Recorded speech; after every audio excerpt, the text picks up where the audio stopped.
Very special guest today on AI Applied Podcast.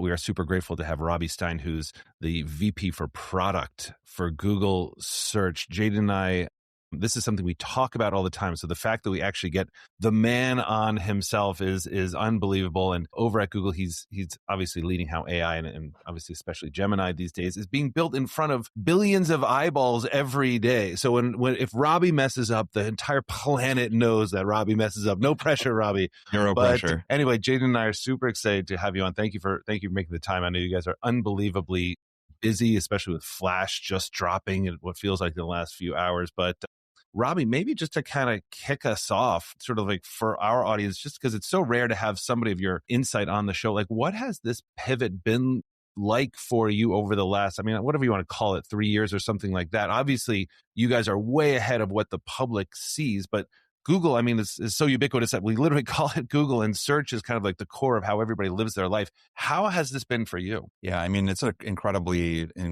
humbling and exciting moment. And I think about what search is here to do, and really what Google was created to do is about organizing the world's information, right? And making it universally accessible. And I think what we talk about a lot internally is how timeless that mission feels, and how more than ever it feels like, wow, we actually can do that now. And, you think about the kinds of things people have tried to put into Google over the years, right? I'm sure people have tried, copying and pasting entire things, for whether they're trying to learn something or they're typing, way beyond the complexity level that you could actually get from any technology several years ago. And now it's really attainable. And so what's interesting is, a lot of it is really expanding the value of what Google can offer. People already come billions of times a day for all of these informational needs. But now you can ask these more complex questions, more natural language questions, and have this AI kind of like conversational version of search that allows you to communicate with search with all of that knowledge within Google, but with an AI that you can talk to and be able to learn about anything you want in any modality. So you can talk to it, you can go live with it while you're driving, you can take a picture and ask a question about what you see, and you can have this back and forth now. And that's really the new unlock with what AI and Gemini and search, really offers. Yeah, I mean, it's such a better user experience. I think there's no question that we've heard a lot of really cool stats about with Google specifically. People are making way more searches now, a lot more follow-up searches. You just get way more information, way more deep and rich information. So I think people are really excited about the product. Feels just so much better. It's great for users.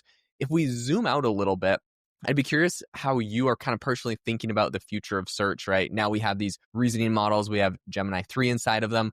What should search feel like in the next few years? What's kind of the future of it? Yeah, well, what's interesting is search is vast and people use it for an extremely wide array of tasks, much wider than what people use chatbots for today. And so if you think about everything from searching for where to file your taxes and getting something to just a quick phone number while you're driving, you need a call. It's like this immediacy of information that's really required for many tasks. And for other tasks, you're actually asking a pretty hard, thoughtful question. You're like, I don't know, I'm thinking about buying this refrigerator. Here are the two things I'm looking at. And how should I think about that? And which one should I get? One's kind of expensive. Is it worth it? It's like a pretty nuanced question. So one is make it easy for people to ask whatever's on their mind. And so we're seeing this now with being able to put natural language right into the search bar, or take a picture of something and say, here's the space. Can you approximate what kind of size fridge I need? That's kind of incredible. You can actually ask anything in search now. And then the second is being able to make that easy and seamless for people to go deeper into AI. So I think what you'll see in the future and how we think about it is you shouldn't have to know where to put your question. You have this, Google is this universal experience. So you go to Google, just ask Google, right? You just put it into Google. And what'll happen is if AI is useful, so you ask a really specific question, you'll see this little AI preview at the top. Right now it's called AI overviews, but increasingly we're thinking about it as it's really this preview, right? Of what our AI system could potentially help you with. And for some questions, it won't show up actually because it's not even that helpful. And the system learns that. It actually doesn't show up for a majority of queries today. But it's increasingly showing up because that's where we're seeing so much growth. And so people, when they see AI, they're asking more questions where AI can be helpful because they're these really complex things. And so you see this little AI preview and you tap in and boom, you're in basically this AI experience now. And I actually just announced on X this experiment we're doing on mobile where when you open up the AI preview, you're in AI mode more or less with the follow-up at the bottom, and you can just have this follow-up. So you're kind of in this AI, you kind of get this preview of this AI portal. Here's what AI has to do to help. And if you want to engage, you can go deep and have this very kind of concentrated AI experience. But then if you're asking just a general question or you hear an artist's name, you just type in a single, it's a classical kind of keyword Google search. maybe you actually, it's where we have the product is great for servicing that need, and actually putting it all in an AI construct is actually slower and less helpful. It's unclear. And so that's really, I think, where we see things going is it's that level of simplicity and universality of what you can get from just the core Google experience. And then it adapts based on, what we think, what tools are going to be most helpful for you based on that question. Yeah, that adaption piece is so interesting, because what we see, and you must live this every day, but what Jaden and I see also is we live with people who are in this AI bubble, and like if I'm going out to a lot of corporations, there's just a huge mix. Some people are using it all the time. Other people are, not using it at all. So I'm guessing, with Google, you guys are out in the world a lot too. And it feels like there's kind of, to broaden it too, maybe to do broadly, but like, you have people who are just like, they just want to search. Like they've heard about AI. They're still fine, even 3 years after, ChatGPT sort of like took the world by storm. But the interesting thing to me now is when AI mode started popping up, I'm like, yes, this is like exactly what I need. But then some of the questions that I get kind of like out in the world from enterprise and the corporate world especially is like, well, how do we trust it? I'm like, look, if there's something you really need to trust, a large language model isn't always the absolute most reliable, so you're going to want to Google it. Right. And now we're sort of like bringing those two things together. So one of the huge tasks that I always thought of Google as having, and why I think you guys had to sort of like take it slow while a bunch of startups are like, oh, let's do search, but everybody was waiting for, the 800-pound gorilla to kind of like come and do this well, is how does this look like from a behavioral standpoint? Meaning, like, do you see people just like moving more to AI mode? And do you see people when they're actually like clicking on the links behind the scenes? Because with that trust factor, it used to just be like Google would give you a link and that goes to the source, so you don't have to trust it. And now you sort of like have a little bit of a hybrid, which is Google still like the source of truth? Like how do you come think about that as people are changing their behavior? It's a really interesting topic. And I think there's a bunch of like things we've learned in this process. The first is when people are using these AI experiences, they're largely expansionary. Doesn't feel like people are replacing their behaviors and doing like this kind of like short, kind of classical search in AI, because it's not particularly helpful in many of those cases. It's slower, it's less rich and visual, it's maybe less actionable at times, right? Like the search core experience has lots of buttons and opportunities to follow up. It's super well optimized for 25 years for these tasks. So it turns out that it's this expansionary thing where then if you ask them, the growth is occurring in these complicated question space. People want advice on certain topics. They're doing a trip and there's a bunch of constraints. It's like, I have this allergy, I have a dog, what hotels can I stay at, right? They're complicated things, and that's where we see the growth. We see a multiple increase in the query length in our AI mode experience than in core search, because we think it's a proxy for that complexity. And so there's a couple things there. One is it's not usually clear that this information lives in any one place on the web. And so, when you're talking about what's truth, what's not in the kind of classical sense, you could just go to a website, maybe judge, the publisher, the information you see. But let's say you're asking this kind of question so specific to me, there's no one place that has this information. So I think the way we think of AI mode is this is the real value of search, is it's really the way that people can tap into the kind of source of truth of information and see where it comes from and understand it and dive deeper. And it's not actually framed as a general purpose chatbot in that way. So you'll see links on the side. We've actually taught our model how to link out to sources and to create a much clearer sense of, hey, here's like how you can go read what the expert has to say about this. You also can see where the information shows up and has a much higher propensity to find information and check its work in the site where you can go read more. And so ultimately, I don't think we don't believe that there should be an arbiter of truth in that way. It's kind of, and I don't think Google's ever felt that. It's always been like, okay, we're going to present the most helpful information given the question that others have trusted. And then ultimately you're going to go and you're going to click in, you're going to read a diversity of perspectives, and then you have to make a judgment of what you think, you want to believe in a specific space. And I think that we are seeing people click in and go deeper. And I think, and because these are prominent experiences, but also I think because people want that. If you say, for this refrigerator example, get this fridge, I don't know, fridge XYZ, it's the best and you should get it, it's worth it. Like, that's very unsatisfying for people. I mean, people come to Google because they want to read the reviews. I mean, what did like authoritative reviewer in consumer electronics say about it? And what did everyone on social media say about it? Maybe there's some video reviews of people using it, right? And like, Google brings that together in this AI response and allows for that fuller kind of representation of connecting you to all of these voices. And that's why we think AI mode and AI in search is unique from kind of general purpose chat AIs. Okay. I love that. I definitely can see the user experience getting better with that. Something that I'd be curious about, because I hear this like kind of pushback from people where they're like, what's Google going to do in regards to this? And it's essentially that for so long, a lot of what happened on search, I mean, a lot of how you guys ranked websites and the algorithm was about speed, how fast pages loaded, how fast things could happen. And today we kind of have this interesting situation where we have reasoning models. And then, of course, you have, like the Gemini Flash, Gemini 3 Flash, which is super fast. How do you guys think about speed, and how do you decide when you want to get someone a result really fast, which is kind of what we're like programmed to want? You can see conversion rates dropping off on like websites when the load time's too long. And also at the same time, sometimes people want to go deep and they do need to learn more about it, or they do need more reasoning. How do you guys, like, when you're putting Gemini into search, how do you think about the speed versus going deep? Yeah, I mean, our general principle is to give you the fastest possible response at the quality level that completes the user intent and like makes you feel like you got what you needed out of Google. And what that means, as an example, is, and I think it's, by the way, it's largely a function of user expectation as well, and what the marginal value of waiting longer gets you. And as you see that taper off, it kind of is a waste of time, right? You have a thinking model turn on for like 10 minutes. And it's like, I think there's some funny things on X I've seen where people have posted like, how many R's are in strawberry or something. And it's like thought for 15 minutes. And it's like, created a plan and a strategy and all this stuff, right? And then like returns the response. So I think like, as people experiment with these, ultimately it should be adaptive. Like we've talked about having the right model selection, the right thinking kind of budget given a question.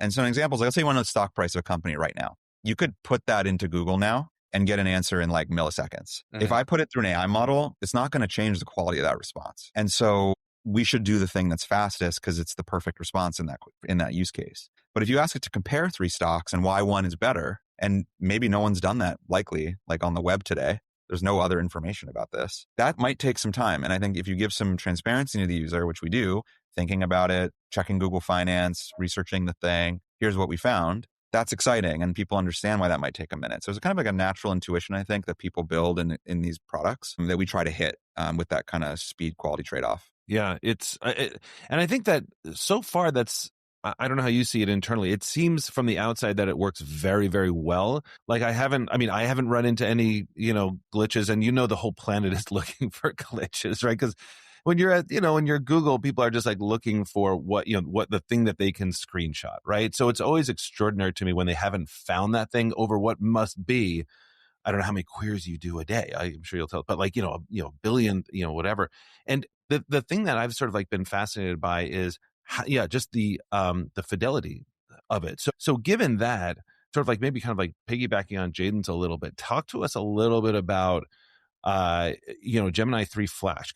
From an outside perspective, it's one of these things where everybody kind of sees what they want to see, right? So when Gemini 3 came out, I think it kind of blew people out of the water a little bit. It felt like a moment where Google was really establishing itself, as a model that could do just a ton of different things. Flash, though, I felt almost the equal amount of excitement among Googlers about Flash. And from our perspective, like I see it, the excitement really more around enterprise, obviously, than sort of like around the consumer. But you're in search. Like, where do you live on this? Like, what excites you about Flash? And do you have sort of like a kind of an audience that you keep in mind? Or how do you think about that when you're rolling out these models? What feels like very, very fast? Yeah, I mean, Gemini 3 Flash is an extremely powerful and exciting model. And I think one of the reasons why is you get a lot of the real benefits of Gemini 3 Pro, which I think, has been pretty astounding what it was able to demonstrate, but in the availability and speed profile of being able to really use that all the time. And, obviously it takes a longer time to run the most powerful models. So to have that in a form factor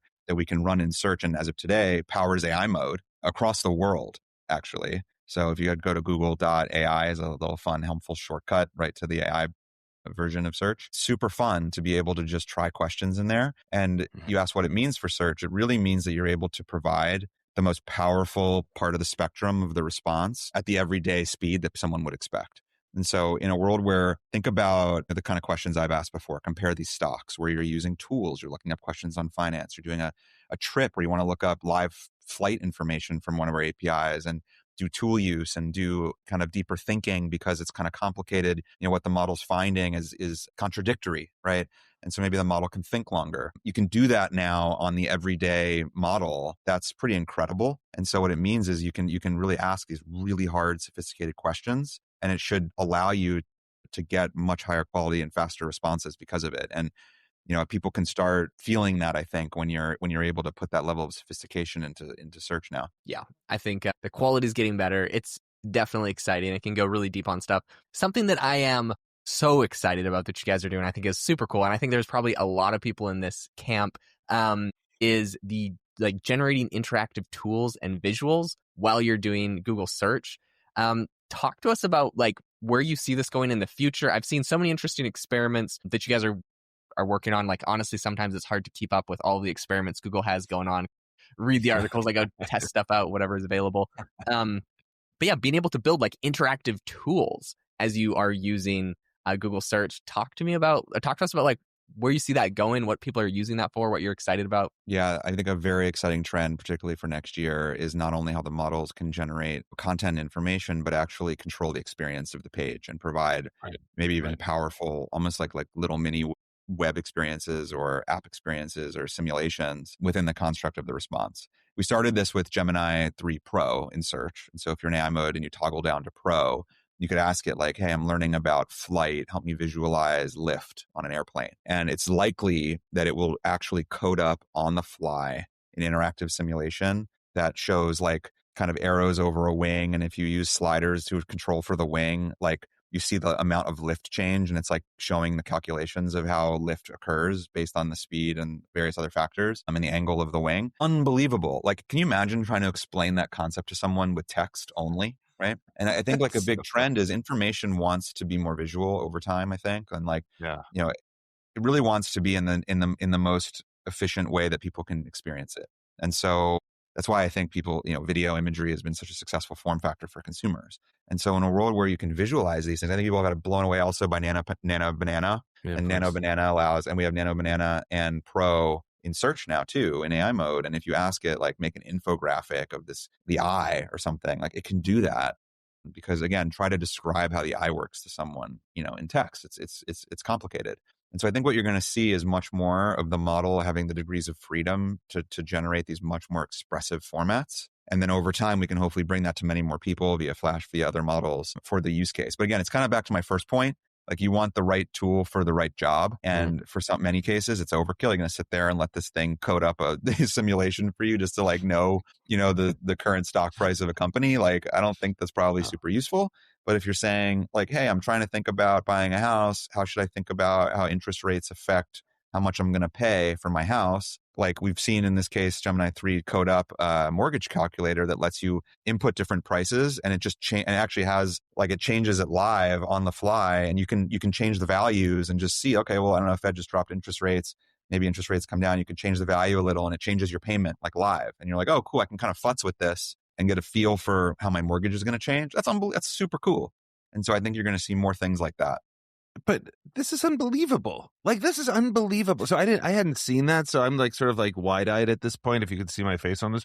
But if the audience could, Robbie's unfortunately staring right at me. The idea though is that, I love how this kind of goes back to sort of what Google is all about, right? We're not trying to introduce a startup, right? We're trying to introduce, or kind of almost reintroduce a type of technology. And I've always heard this, organizing the world's information. It almost seems like it's almost it's still doing that, but it's almost like a pivot also to helping the world understand this information way, way better, which is super exciting with, Jaden and I are both dads. And when we think about our kids and how our kids learn, there's two different ways of looking at AI. It's either, it can be, the machine that can help you cheat all the way through high school, or it can be something that really, you actually visualize lift. So when you go out in the world, you can actually describe it rather than just memorizing. And that alone is unbelievable. But then I kind of think, Robbie, how you guys start thinking about personalization, because it sounds like what you're talking about a little bit is anticipation of need, right? In terms of speed, how fast do you need it? What do you need? What kind of visual? And Google has to make all these decisions, which is really, really hard on the fly. And then the other sort of thing I just want to kind of throw at you is, as we're starting to talk about moats with some of the big, AI labs and things like that, and it's like, well, which, tool do you like to go to? And people, I think, often default to Google, but it feels like Google has a real opportunity here to even personalize further, right? Like a lot of our ecosystem is just in Google already. It's like, it's Gmail and everything else. So as you're thinking about personalizing in search, that feels much harder to me, right? Like if you would just have sort of Gemini going, Gemini knows me really well. It's a co-CEO for my startup, all that kind of stuff. And so it just knows me and anticipates me. But on search, I use search very differently. Like it's like I'm shopping for, some random dude who, loves to hunt or something like that. How do you actually think about, I'm not Jaden probably is a hunter. I'm actually not a hunter. But how do you think about that? Like, how does it parse through that to personalize? Because that's what people are going to start wanting and expecting in search as well, no? Yeah, it's super top of mind. Actually, at I/O this year, we actually announced that we were going to be working through how to make our search AI as useful to you as possible. And I think a key way to do that is understanding the personal context around you in your everyday life. Gmail is certainly one of those things that we've been thinking about and working through, but I think it's a much bigger story around, there's so much that is happening every day, from recent purchases to trips coming up.